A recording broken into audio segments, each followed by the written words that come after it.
when we are remorseful but we continue in the sin without victory, often we're told at baptism, now let me rephrase, often we're not told at baptism what God expects. And that's one of the reasons we fall into sin so easily. You see, every time we choose to sin, we crucify Jesus afresh. We nail him to that cross again. You know, it would be hard to watch The Passion and then go out and sin. The Passion of Christ, if you watch Mel Gibson, it'd be hard to watch that, the suffering that our Messiah went through, and go out and sin. You know, because you know, there's a connection there with what he did for us. But what I'm saying is, every time we choose to sin, we crucify Jesus afresh. Now consider what we are told. I'm going to go through these very quickly. Revelation 2 and verse 7. He that overcomes will I give the tree of life, to the tree of life. I will give that person the tree of life. Now the word overcome means the winner. To the winner, there are winners and losers. Okay. All right, to the winner, I'm going to give the tree of life. Revelation 2 and verse 17. He that overcomes will not be hurt by the second death. Okay, that's pretty powerful right there. Okay. Revelation 2 and verse 27. He that overcomes, I will give power over the nations. Revelation 3 and verse 5. He that overcomes, I will not blot out his name out of the book of life. Okay. Revelation 3 and verse 21. He that overcomes, I will grant to sit with me in my throne, even as I overcame. Christ is not asking us to do something that he has not already done. He overcame. He had to be an overcomer. Everything that we go through, Christ has also gone through when it comes to temptation. He was tempted in all areas, yet without sin.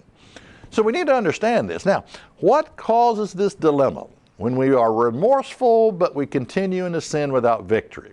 Well, number 4, we're envious of the sinner. We're envious of the sinner. This is so easy to fall into. We think we're missing out on the good life. You know, the good life, the fun life. Often our friends, the world, the books that we read, movies our entertainment will tell us that the sin life is the good life. And it's another lie we fall into. It's a lie that we fall into.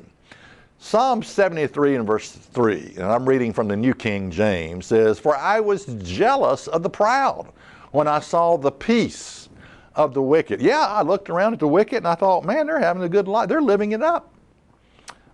Psalm 73 and verse 12. Behold, these are the ungodly who are at ease in the world. They increase in riches. Yeah, take a look at Hollywood, you know. They increase in riches. They've been through 5 divorces. You know, they are basically unhappy people. But, you know, what the psalmist is saying, he said, I looked all around me and I looked at the ungodly and they are at ease and they are filthy rich. Something doesn't add up here. Psalm 73 and verse 17. Until I went into the sanctuary of God, then I understand their end. Surely you set them in slippery places. You cast them down into ruins. Psalm 73 and verse 22, again reading from the New King James. So foolish was I, and I did not know. I was like a beast before you. Why?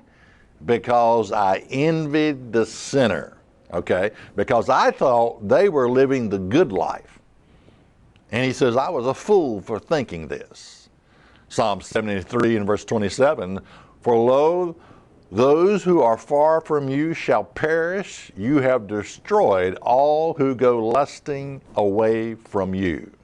Yeah, it's talking about when we envy the sinner. When we look at what they're doing and say, you know, I'm missing out on the good life. I'm missing out on the fun life. You know, the world will tell us the sin life is the good life, and it's another lie that we fall into. It's another lie that we believe, because the Bible says, look, their end will be destruction. That's their end, the people who live their life like this. So don't ever be deceived and don't ever be envious of the sinner. Okay. Check us out on the web at isthatreallyinthebible.com.